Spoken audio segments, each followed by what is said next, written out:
Hey everybody, this is Brian with Bear Cards 34, coming back with another deep dive show and tell. This time it is the 1990 Topps and Friends. So these show and tell videos used to be 19 whatever Topps, and it was just the Topps set. However, in 1989, Pro Set and Score and Action Pack jumped into the mix, and so I started including those cards as well. In 1990, it started to get a little more, I don't know if you'd say overwhelming, fun, whatever, more options for sure. And by 1991, I was starting to actually feel a little overwhelmed. So as a kid growing up collecting cards, I felt like I had to get all the sets, all the cards. And in 1990, I did a pretty good job of that. So anyway, this is a Neil Anderson 1990 Topps. This is the regular version, and then this is the Topps Tiffany. The difference really you can tell is on the backs it had a nicer card stock, and we actually saw later on that Topps Traded ended up keeping the similar back of the 1990 Tiffany for their traded set, and also on the front the card was glossy for the Topps Tiffany version, and I believe those had a print run of about 3,000 cards, so they're much more rare. I did not collect any Topps Tiffany cards. I never even saw any Topps Tiffany cards back in 1990, but I did pick up a handful over the last couple years. So maybe someday I'll have the entire Bears team set, but I probably will never have the entire set of its own. However, this is the typical design from the year, and this right here is a pack of 1990. As you can see, it's still got the 50-cent sticker on there. So in 1990, the year these cards came out, just to kind of put it in perspective of the time, we had the Simpsons airing for the first time on Fox. That was in May of 1990. Some of the big movies of the year were Home Alone, Dances with Wolves, Ghost, Goodfellas, and I wrote down a handful of the music hits from 1990, which included Hold On by Wilson Phillips, Nothing Compares to You by Sinead O'Connor, which was actually written by Prince. One of my favorite songs in my early teenage years, which was Poison by Bell Biv DeVoe, Blaze of Glory by Bon Jovi, and a couple of the rap hits of the day, Ice Ice Baby by Vanilla Ice, and You Can't Touch This by MC Hammer. So in February of 1990, the 49ers won the Super Bowl. Other sports news included Greg LeMond winning the Tour de France, Martina Navratilova winning Wimbledon, and the Reds won the World Series. So I will show you guys just as a, just kind of show you some of the other card products. So along with Topps, we had Pro Set. So this is the standard back, and I love 1990 Pro Set. I think they did a great job with that. You know, you have the borders on the top and bottom, but a full color photo. The team colors matching as well. We also had Score. So there's the Neil Anderson Score card. And then we also had Action Packed, and they had made a set of Action Packed with 3 teams, including the Chicago Bears from the year earlier. They kept the same basic design. And then we also had Fleer. I was not the biggest fan of Fleer. I still collected the set, but that wasn't necessarily my favorite of the brands. Another thing Action Pack did is, they had the All Madden Team Action Pack set. That's the trophy right here. But here is Neil Anderson's All Madden Team. And so John Madden picked some of his favorite players that would make the annual All Madden Team. And Action Pack was able to have a set of those, and that included Neil Anderson there. So those are kind of the bigger cards. There were some other oddball, quote-unquote, cards and things like that, but those were the big ones of the time. You could also find Starting Lineup and some others as well. Now that season, Pro Set, and Score did this as well, but Pro Set highlighted the 1990 Hall of Fame inductees. So that year we had Buck Buchanan, Bob Greasy, Franco Harris, here's Ted Hendricks. And what I liked is they had the playing day photo here, and then they had a picture of them from the inauguration on the back. So we also had Ted Hendricks of the Raiders, Jack Lambert, just an awesome player, legendary coach Tom Landry, and Bob Sinclair. So those were the the Hall of Fame inductees for that year. Pro Set also made I guess you could call it a Paul Tagliabue rookie card. So that was just a note, making mention that he was the new commissioner of the NFL. The previous year, they had done a Pete Rozelle tribute card as well. All right, so first team up today is going to be the San Francisco 49ers, who had just won the Super Bowl the previous year. So the year these cards came out in 1990, the Niners had just won a Super Bowl, part of that great dynasty with Joe Montana. The team card was a Montana to Craig winning duo card, and Pro Set made coaches cards, which I loved, and this is the George Seifert card. I'm a fan of George Seifert because he went to the University of Utah, and if you follow my channel, you know I'm from Utah. I'm a diehard Chicago Bears fan, but I grew up and was mostly raised in Utah, and so I always root for and shout out the local guys, and that included George Seifert. So Pro Set also made this card right here. This is him having the Gatorade dumped on him after the Super Bowl victory. So the 49ers in 1990, the year these cards came out, they went 14-2. I think they started off with 10 straight wins, and they ended up losing due to a last-second field goal in the NFC Championship game to the New York Giants. They lost 13-15. Otherwise, they potentially would have had another Super Bowl victory there. 1990 was also the final year of a couple of their great players, Roger Craig and Ronnie Lott, being on the team. Plan B free agency really turned things upside down. This is when you'd see players moving to different teams a lot more than you had previously. And so Roger Craig and Ronnie Lott opted out and went to other teams. Also, in the championship game, Joe Montana was injured, significantly injured, after a Leonard Marshall hit where he jumped on Joe Montana. And he was injured to the point where Montana never started another game after that for the 49ers. He was on the team for a couple of years, rehabbing and getting better. Then he went on to play in KC and had some good success there while he was playing. However, that was his last season as well as a starter for the 49ers. So it really went on to a different kind of team at that point. Now, Topps also made this Super Bowl card where they absolutely destroyed the Broncos in February of 1990. 55-10, and then this card right here, the Super Bowl MVPs from Fleer of Jerry Rice and Joe Montana. Topps also did a record breaker for most touchdown passes in a Super Bowl, Joe Montana throwing 5 of those, so that was a 1989 record breaker. And Score also included the record breaker card, and Pro Set put out an NFL Player of the Year card right here, and you can see him right here with his award. Pro Set did a great job of really including the history of the league, the season. If you wanted to learn about the year in review, buy Pro Set 1990, 91, and 92. They did a fantastic job with that. The 49ers also had the scoring leader for kicking, which was Mike Kofer.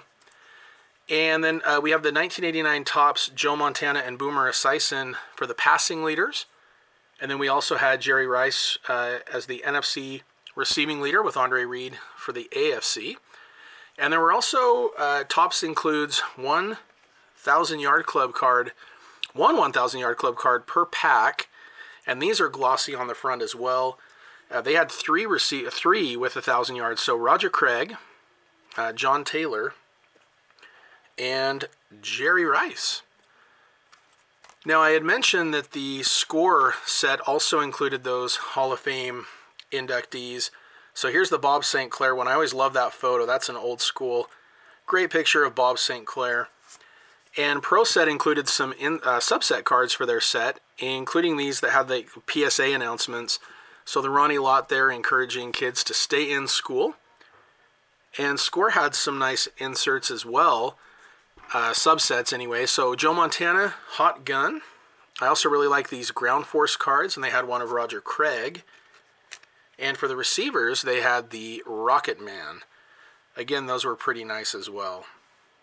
So next up here, we'll look at the All Madden cards for the 49ers from that year. Now, John Madden picks a lot of Chicago Bears and a lot of 49ers. I'm sure it's because he covered a lot of their games. But he had included Joe Montana, Jerry Rice, Charles Haley, 3 Hall of Famers right there, as well as Matt Millen, who had come over from the Raiders to play for San Francisco. Then we had Bubba Paris, Hall of Famer Ronnie Lott, Pierce Holt, and that is actually one of his rookie cards. And another rookie card right here, Kevin Fagan, made the All-Madden team. And then Michael Carter, who was a very talented nose tackle. ProSet also did a really good job of documenting the Pro Bowls, and so they included the 1990 Pro Bowl at Aloha Stadium in Honolulu, and these are the 49ers Pro Bowlers. They had quite a few. So Joe Montana, Jerry Rice, John Taylor, Guy McIntyre, Ronnie Lott, whoa, Joe Montana just tackled him, and also Roger Craig. And then the score set included all pro cards. So we had a Jerry Rice, we had a Joe Montana, and we had a Ronnie Lott. Another thing that was kind of nice, again, going back to the Pro Set stuff, we have the Super Bowl MVP cards that were attributed to the players that had won all of the previous Super Bowl MVPs. So up until that point, each one was done with artwork. So we have Joe Montana had won 3 of those, and Jerry Rice won Super Bowl 23 MVP. And then there was a set that came out that year along with the original set. ProSet made so many cards in 1990, not just production-wise, but individually, like the sets. So these are the Super Bowl Supermen, so people who just had very impressive Super Bowls up to that point. So we had Joe Montana, Roger Craig, Jerry Rice, Randy Cross, Charles Haley, Ronnie Lott. It would make sense that there were a lot of 49ers in these just because they've been so dominant for that decade. Eric Wright, kicker Ray Wershing, John Taylor, and they also included newcomer George Seifert, so another George Seifert card there. My favorite insert at the time may have been from Flair. So even though I mentioned that the Flair cards were not my favorite design, I loved the Flair All-Pro cards, and they really stood out from the regular set. And so these were every few packs. These were not guaranteed in packs, which made it a little more fun, unlike the 1,000 Yard Club cards that you knew you were going to get in every pack. So these were a little bit more of a surprise. And the All-Pros for that year, Ronnie Lott, Jerry Rice, and Joe Montana. Another thing ProSet did was these collectabooks. This is the Roger Craig.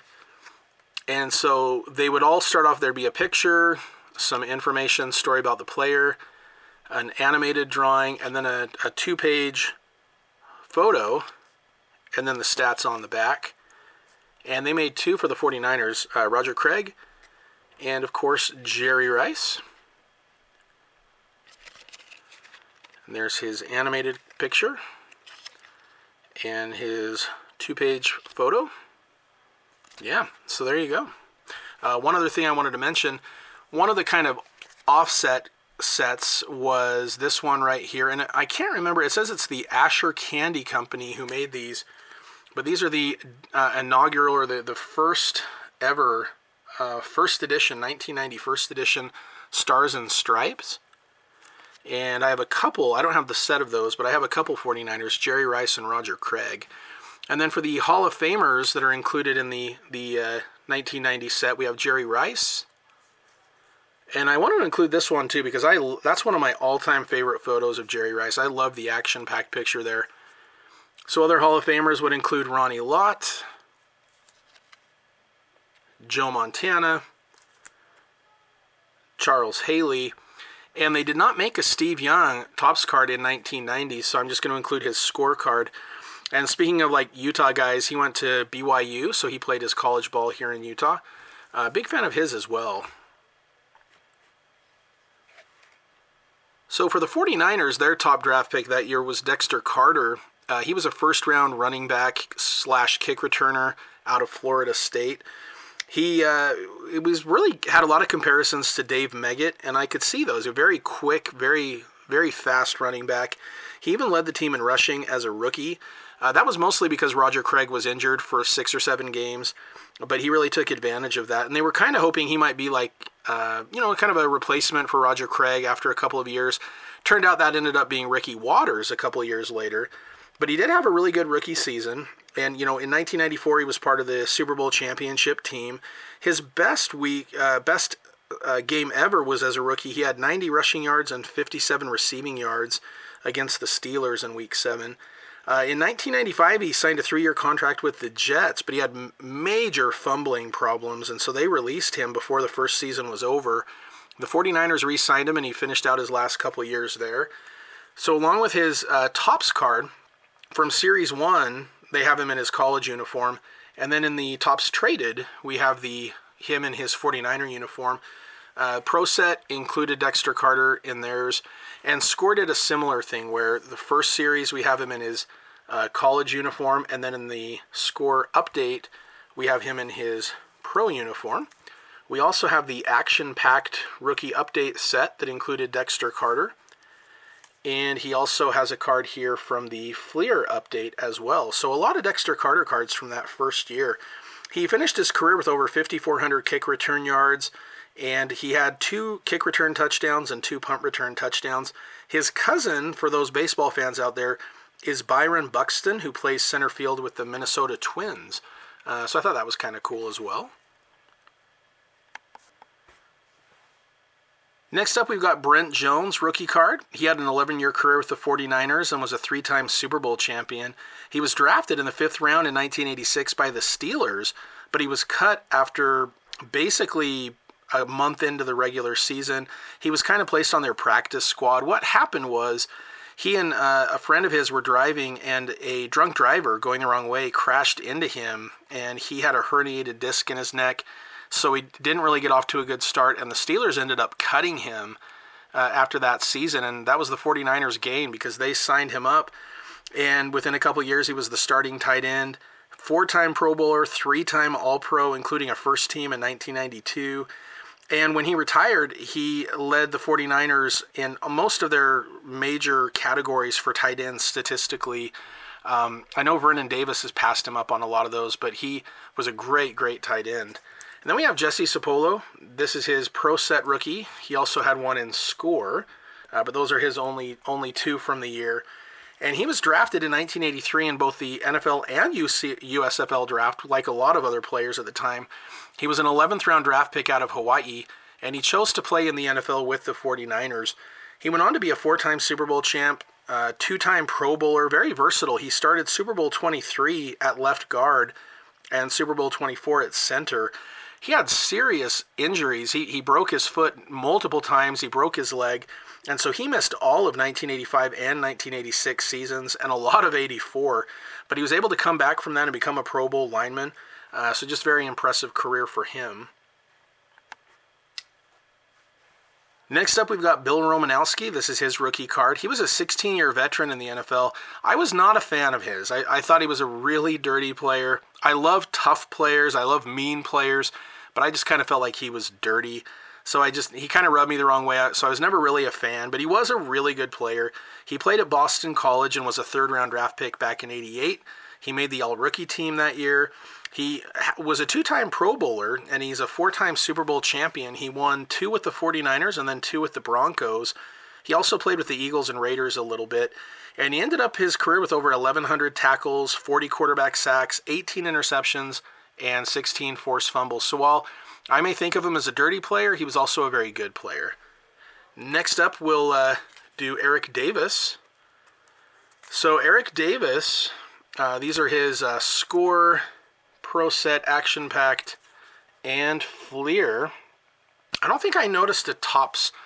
Either I missed it when I was looking or he just didn't have one. But anyway, Eric Davis, again, another guy who played a long time, 13 years, 49ers and Panthers were the 2 he was best known for. But he also played with the Broncos and Lions after being a second-round draft pick by the Niners in 1990. He has an NFL record. I don't know if he still holds it, but he had 5 consecutive games with at least 1 interception and made the Pro Bowl twice. And in 1995, that was his best season when he was a first-time All-Pro. And he had 38 interceptions in his career and scored 5 defensive touchdowns. So a very talented player there. And my last 49er card, this is Steve Wallace's rookie card.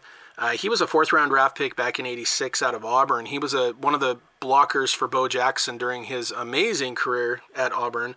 And he's a 3-time Super Bowl champion, 2-time second-team All-Pro. I remember in Super Bowl 23, he broke his ankle on the very first series the 49ers had, and I always felt bad for him. I've been a big fan of his, though, because he wrote me back through the mail, sent me an autographed photo, so I was always a big fan of his.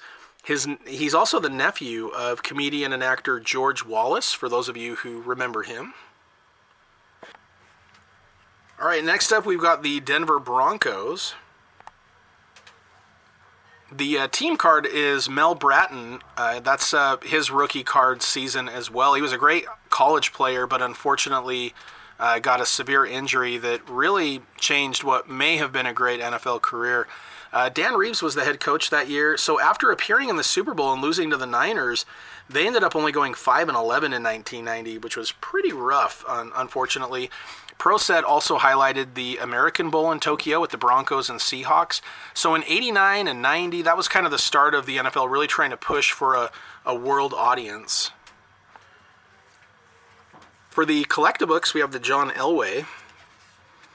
Right here, and here's his little animated picture, and there's that.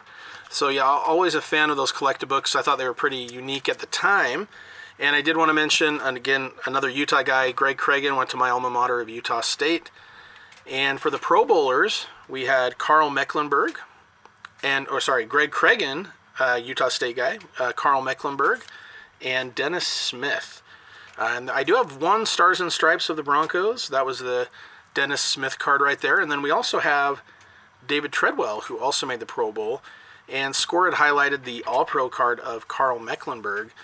And Score had a little set that you could pick up. I remember buying it at the card shop, my local card shop, and they were called the Young Superstar cards from 1990.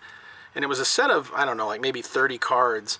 And they had a couple Broncos represented, Steve Atwater and Bobby Humphrey, who was great his first 2 years. And then the Fleer All-Pros, we had Steve Atwater and Carl Mecklenburg. And ProSet did Super Bowl Superman, and this guy, Jim Turner, is also a Utah State Aggie, part of my alma mater. He had a very long NFL career, and they highlight that he was, with the Jets and the Broncos as part of that Super Bowl Superman.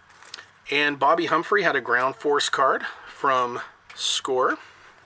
Again, I really like the look of those. And then Carl Mecklenburg had a Crunch Crew. And then, of course, John Elway as one of the hot guns. And then for the Hall of Fame, we have Steve Atwater. And we have John Elway right there as another Hall of Famer. Kind of got a glare from the light there. So I only have 2 Broncos to highlight here as far as rookies from that set. They did not have a first-round draft pick. If I remember right, it's because they picked Bobby Humphrey with the supplemental pick. So they didn't have one this year. However, in the Flair update, and this is his only rookie card, we have Gary Kubiak. And as you can see, he started back in 1983. He was an 8th-round draft pick out of Texas A&M. So they drafted him the same year that they acquired John Elway. And he was basically John Elway's backup from 1983 to 1991. He didn't play much. He was 3-2 as a starter, passed for a little under 2,000 yards in his career, and had 14 touchdowns. By 1995, he was an offensive coordinator and quarterback coach with the Broncos. He ended up getting a 3-time Super Bowl champion as an assistant coach. And I think at least 2 of those were with the Broncos during those last 2 seasons of John Elway. So he went from being the backup quarterback to Elway to being a quarterback's coach and OC. And he ended up getting a job as the Texans head coach from 2006 to 2013. And then he went to Denver for 2 years. And while he was there, with Peyton Manning, he was the head coach for Super Bowl 50's championship after they defeated the Panthers 24-10. He had an 82-75 record. And he was 5-2 in the postseason. And then the final one here, this is definitely the best of the bunch. That we've got a Shannon Sharpe action-packed rookies and update rookie card. He was a 7th-round draft pick out of Savannah. And, you know, the NFL prospects, you know, the experts, quote unquote, they felt he was too small to play tight end and too big to play receiver.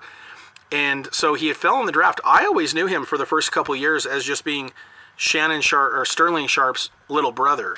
And I thought it was cool that he was in the NFL. But, you know, in 1990, he only had 7 catches. He didn't play much. In 91, he had 22 catches, a little over 300 yards. And then in 92, he really burst out over 600 yards, and then the rest is history. He just became one of the great tight ends of all time.